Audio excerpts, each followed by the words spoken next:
جب حضرت عثمان کا بزنس مکہ میں اپنی پیک پہ تھا، ایگزیکٹ اسی ٹائم مکہ کے غار میں رسول اللہ صلی اللہ تعالیٰ علیہ وسلم پر پہلی وحی نازل ہوا۔ آپ صلی اللہ علیہ وسلم کے گھر والوں کے بعد سب سے پہلے اسلام حضرت ابو بکر صدیق نے قبول کیا، اور اسلام قبول کرتے ہی وہ سیدھا اپنے دوست حضرت عثمان کے پاس آئے اور انہیں بھی اسلام کی طرف لے کر آئے۔ حضرت عثمان، جنہیں مکہ کا نوجوان ان کو اپنا رول ماڈل سمجھتے تھے، ان کا اسلام قبول کرتے ہی پورا مکہ اور اسپیشلی ان کا خاندان بنو امیہ کے لیے ایک بہت بڑا جھٹکا تھا۔ سب کو اس بات کا پتہ تھا کہ اب مسلمانوں کو پیسہ کی زیادہ کمی نہیں ہوگی، کیونکہ حضرت عثمان بنو امیہ کے پہلے اور اکیلے شخص تھے جنہوں نے اپنے خاندان کے خلاف جا کر اسلام قبول کیا تھا۔ جب آپ صلی اللہ تعالیٰ علیہ وسلم مکہ میں لوگوں کو اسلام کی طرف بلانے لگے تو پہلے لوگوں کا خیال یہ تھا کہ محمد صلی اللہ تعالیٰ علیہ وسلم یہ سب کچھ صرف اپنے خاندان بنو ہاشم کو پروموٹ کرنے کے لیے کر رہے ہیں،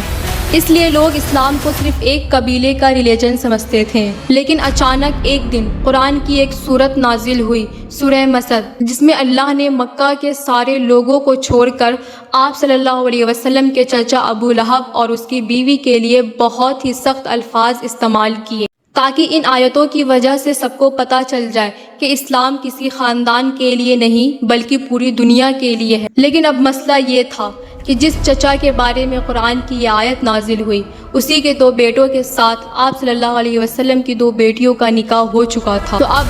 جب ان آیت کا آپ صلی اللہ علیہ وسلم کے چچا ابو لہب اور اس کی بیوی کو پتہ چلا تو بہت غصہ آیا، اور اس نے آپ صلی اللہ تعالیٰ علیہ وسلم سے بدلہ لینے کے لیے اپنے بیٹوں کو حکم دیا کہ وہ آپ صلی اللہ تعالیٰ علیہ وسلم کی بیٹیوں کو طلاق دے دے۔ اب جب حضرت عثمان غنی رضی اللہ تعالیٰ عنہ نے یہ دیکھا کہ صرف آپ صلی اللہ تعالیٰ علیہ وسلم کو کمزور کرنے کے لیے ان کی بیٹیوں کو طلاق دیا گیا، تو وہ سیدھا آپ صلی اللہ تعالیٰ علیہ وسلم کے پاس پہنچے اور ان سے ان کی بیٹی حضرت رقیہ کا ہاتھ مانگا۔ اس طرح حضرت عثمان غنی رضی اللہ تعالیٰ عنہ نے آپ صلی اللہ تعالیٰ علیہ وسلم کے بہت ہی قریب ہو گئے۔ یہ دیکھ کر ان کا خاندان بنو امیہ آخر اور برداشت نہیں کر سکا، کیونکہ یہ بنو امیہ کے لیے ایک بہت بڑی بے عزتی تھی۔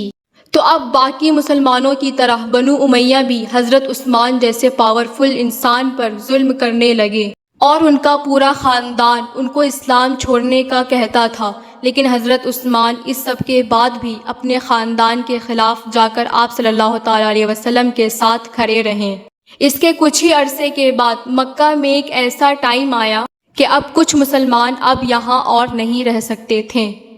کیونکہ مکہ والوں نے مکہ کے 2 مسلمانوں کو شہید کر دیا تھا۔ تو رسول اللہ صلی اللہ تعالیٰ علیہ وسلم نے ان مسلمانوں کو حکم دیا کہ وہ عرب کو چھوڑ کر حبشہ کی طرف ہجرت کریں،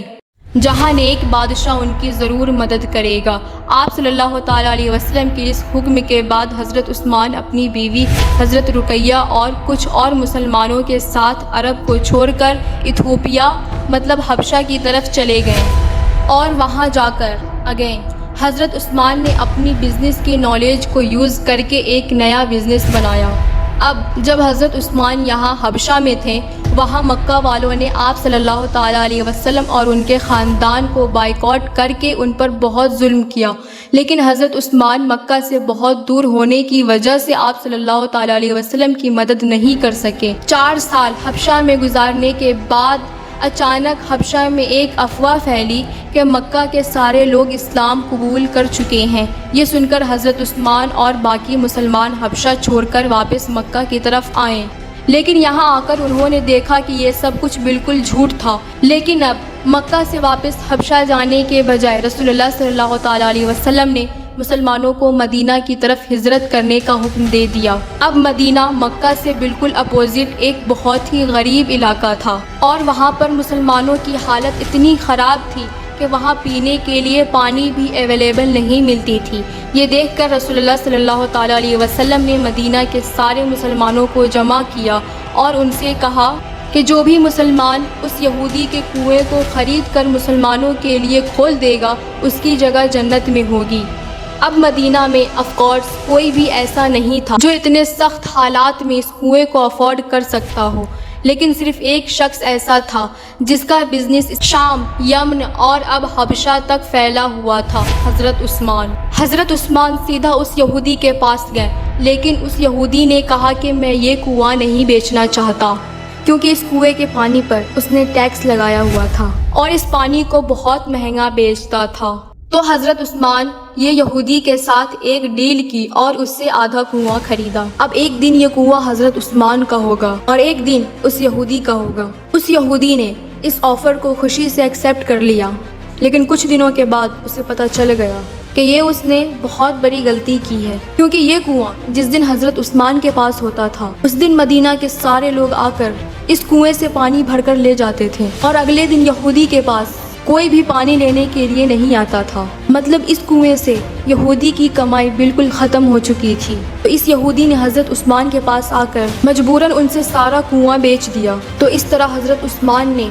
اس کنویں کو 30,000 درہم میں خرید کر مسلمانوں کے لیے ڈونیٹ کر دیا۔ یہ حضرت عثمان کی اتنی بڑی ڈونیشن تھی کہ اسے آج تک پوری دنیا یاد کرتی ہے، کیونکہ یہ کنواں اور اس کے پاس زمین آج تک حضرت عثمان کے نام سے سعودی عرب میں رجسٹرڈ ہے، اور اس کنویں اور آس پاس زمین سے جتنی انکم آتی ہے اس سے حضرت عثمان کے نام پر ہی مدینہ میں ایک بہت بڑا ہوٹل بنایا گیا ہے۔ یہ ہوٹل ہر سال حضرت عثمان کے نام پر 15 ملین ریال کماتا ہے، 5 کروڑ ریال، جو آلموسٹ 40 کروڑ روپے بنتے ہیں، جس سے پورا کا پورا غریبوں میں تقسیم کر دیا جاتا ہے۔ مطلب حضرت عثمان واحد صحابی ہے جن کے نام سے آج تک اللہ کی راہ میں کروڑوں دیے جاتے ہیں۔ یہ کنواں خریدنے کے کچھ ہی عرصے کے بعد اسلام کی پہلی جنگ کا ٹائم آیا، جنگ بدر، جس میں رسول اللہ صلی اللہ تعالیٰ علیہ وسلم مدینہ سے 313 مسلمانوں کی فوج لے کر بدر کی طرف روانہ ہوئے۔ لیکن مسئلہ یہ تھا کہ حضرت عثمان مسلمانوں کی اس فوج میں نہیں تھے،